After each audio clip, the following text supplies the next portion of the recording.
Hey guys, it's Jan, Not a Real Farm. Sunday afternoon, guys. We are in the greenhouse. It's holding steady at about 85 degrees. It's super hot.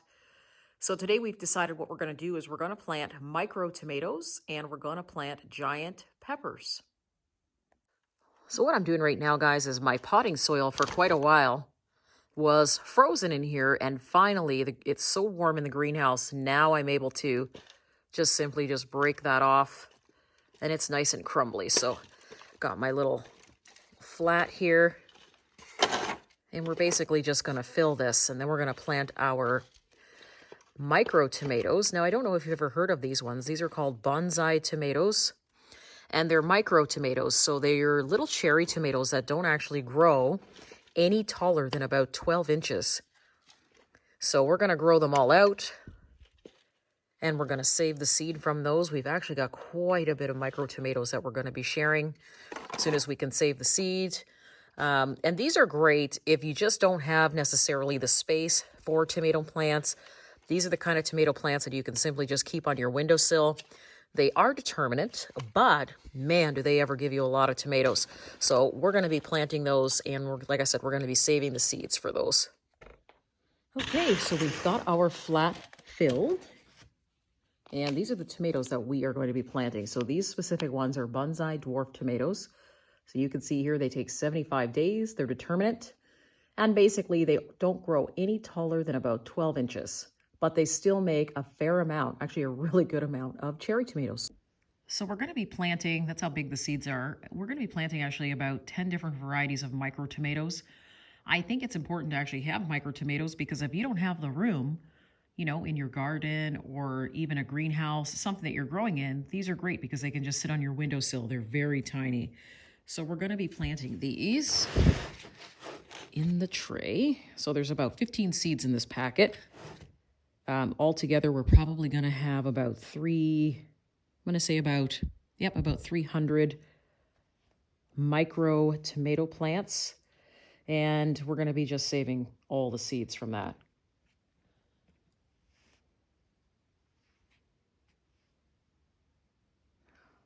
And they're very sweet, very prolific. They are determinate, so you're going to get all your tomatoes all at once. But if you plant basically a staggered planting of them, you can have tomatoes from them all summer.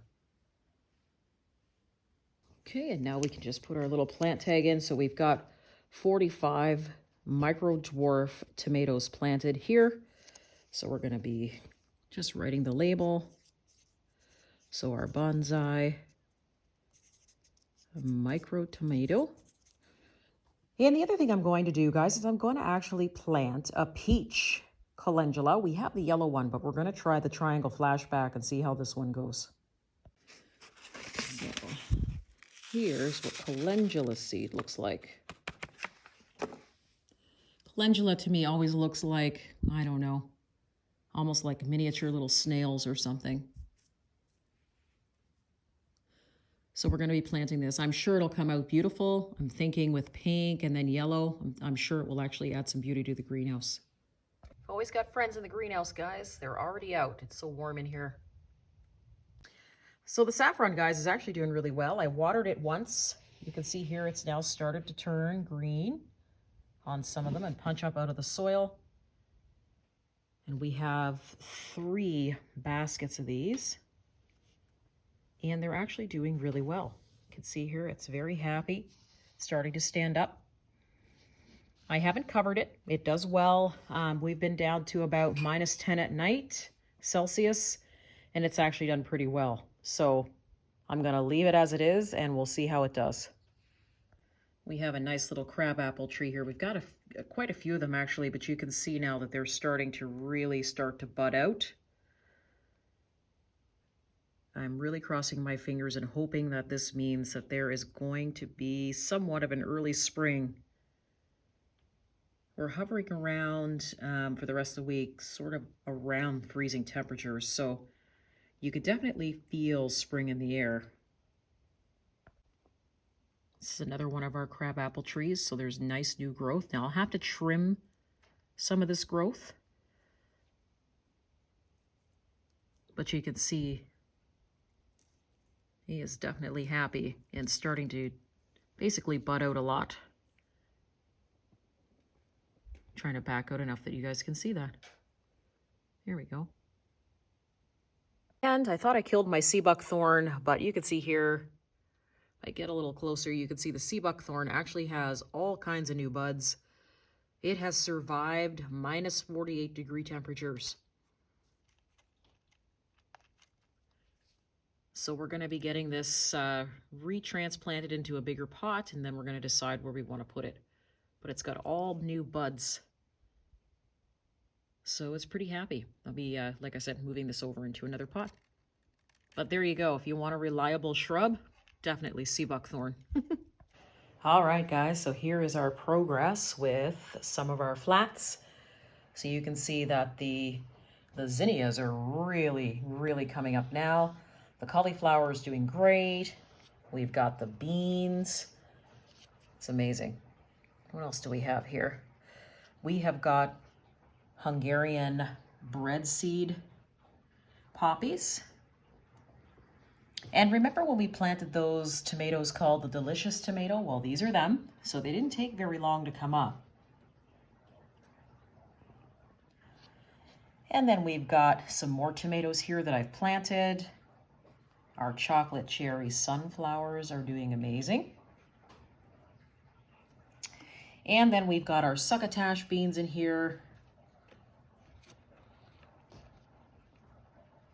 So they're pretty happy as well. What else do we have behind here? This is, oh, this is good. This guy down here, this, let me see if I can get my camera in here. These two plants here, these are called motherland okras. So they're going to reach probably about 8 feet tall. So we're going to be planting those in the greenhouse in the raised beds so that it can have the opportunity to get as big as it needs to be.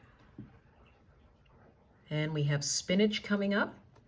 Now I planted the spinach, I think maybe 4 days ago.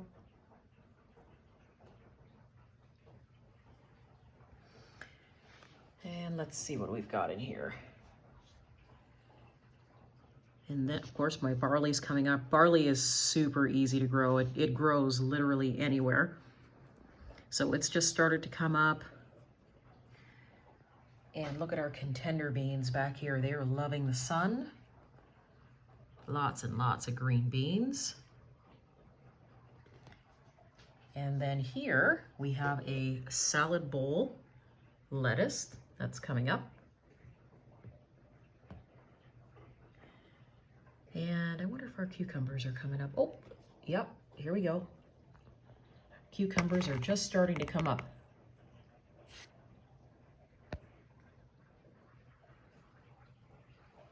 Perfect.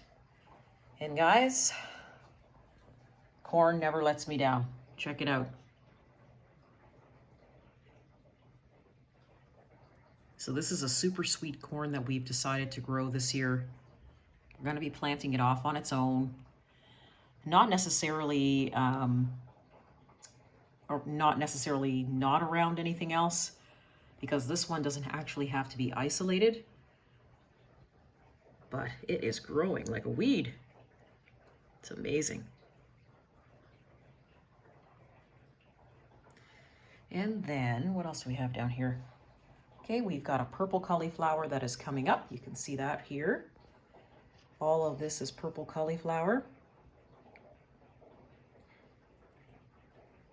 And then here we've got Swiss chard, which is great. And the one thing I was really surprised at, because they normally take a long time to sprout, if you see all the way down in there, that is a tamarillo seed. So we're growing some tamarillos this year to see how we feel about the taste. I'm kind of excited about that. I didn't think it was going to sprout that easy. And then we've got gigantic poppies that are growing, so they've just sprouted. My goodness, it's amazing just what happens in, 48 hours when they're sitting in this southern window. And this one here is a Zyar poppy.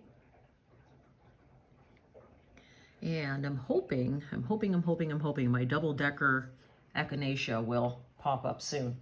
So all in all, guys, we've got some really great plants that are growing. It really didn't take long for them to sprout, considering that they've been sitting in this window maybe for about, let's say, 9 days. I think they're doing pretty good. And I just wanted to share that with you, show you that it's going to be transplanting time soon. I can't wait for this year's growing season. Thanks very much for joining me today, guys. Hope you're having a great Sunday afternoon. If you have any questions, pop them below. Thumbs up if you like the video. Subscribe, or see you soon.